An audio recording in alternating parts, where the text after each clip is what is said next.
तो ये जहाँ बुद्धि दी है, विवेक दिया है और ये चेतनता है, कौन सी बात को एक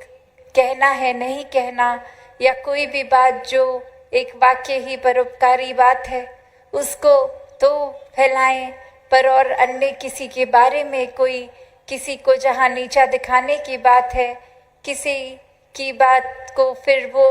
एक फैलाना तो दूर, पहले एक कम से कम फैक्ट चेक करके ही देख लें। और कोई अगर हमें किसी से कोई बात कर रहे हो या कोई आया खास कोई बात बोलने, तो फिर ये भी चेतनता परमात्मा ने दी है कि ये निंदा, ये नफरत, ये चुगलियाँ, इसमें नहीं फंसना है। वरना तो ये जहाँ बुराई होती है किसी की, कितने भी व्यस्त हों, एक इंसान अपनी रुचि अगर रखे तो बस कान वहीं लगे रहेंगे कि किसी के बारे में कुछ सुन लिया, हमें कुछ पता लग गया, अब हम ये बात फैलाएं। और वहीं इंसान खुद को जब परमार्थ की रास्ते पे डालना होता है तो एक खुद को बहाने से भर लेता है कि आज थोड़े थके हैं, आज तो एक सत्संग नहीं जा पाएंगे, आज एक कोई अन्य काम करना है, इसलिए ये सेवा पे भी नहीं जा पाएंगे, और कोई भी बहाने बना ले। पर जैसे ही एक ये बात आती है कि किसी की बारे में बात है, तो वहाँ भी वो चेतनता का फिर कोई प्रयोग नहीं जो करते, वो फिर कब अपनी मनमति के हिसाब से जीवन शुरू कर देते हैं। वो खुद भी नहीं एहसास होता कि ये दिल में जहाँ परमात्मा इस निराकार दातार ने बसना है, वहाँ हम अपने अहंकार को जगा दे रहे हैं। वहाँ कैसे हम फिर सिर्फ छोटी छोटी बातों में ही फंस रहे हैं, एक संसार की चीज़ों को प्राथमिकता दे रहे हैं, जबकि हर पल इस इंसान का ध्यान अगर ये एहसास में हो, इस परमात्मा में हो, तो फिर सभी काम सहज भी हो जाएंगे। कोई एक अपना मन बुराइयों की ओर भी आकर्षित नहीं होगा। एक पावन पवित्र परमात्मा का एहसास, ये अंदर से ये ठंडक, एक सुकून में रहने वाली अवस्था हो जाएगी। फिर जीवन भी बहुत सहज हो जाएगा। फिर हर पल बस ये ब्रह्म ज्ञान द्वारा जो निराकार का एहसास, ये अंग संग हर समय देखने के लिए ये जो भाव बनते हैं,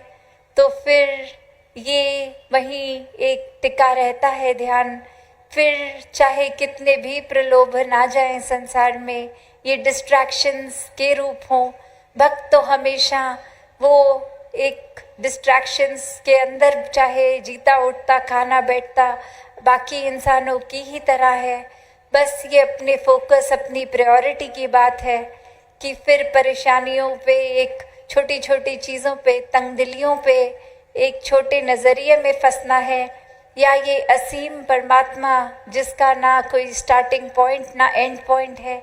इसके साथ अगर जुड़े तो वाकई ही सोच भी विशाल होगी, दिल भी विशाल होंगे। फिर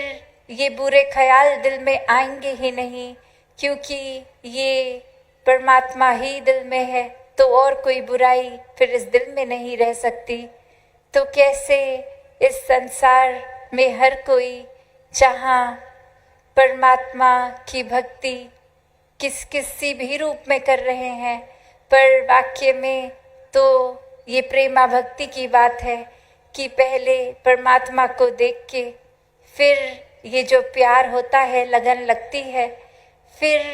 वो एक हर पल में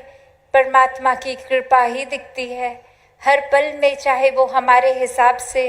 कोई चीज़ ठीक है कि गलत है, ये मन में विश्वास है कि ये पूरे का किया सब कुछ पूरा, कि ये हमारे हिसाब से अगर ठीक नहीं भी है,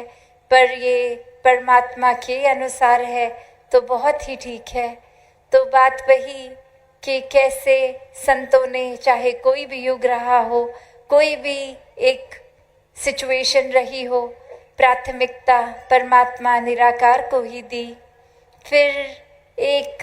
उस तरह मन में नहीं बात आती कि अभी जीवन का कोई पड़ाव चल रहा है तो उसी में जो जिज्ञासु होते हैं, जिनकी इच्छा होती है,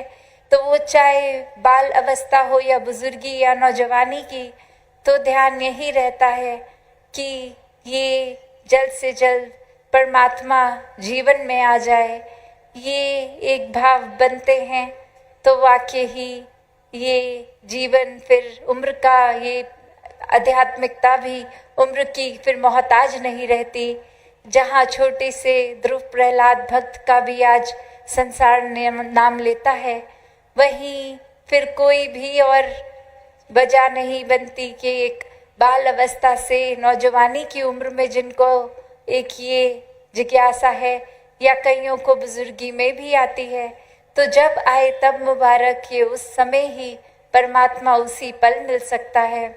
बस बात वही कि ये संसार की ओर, ये संसार की सामान, ये रिश्ते नाते, ये परमात्मा ने जो बख्शे हैं, इसका जहाँ संभाल तो करनी है, पर मन को इसमें बांधना नहीं है। ये जब तक चीज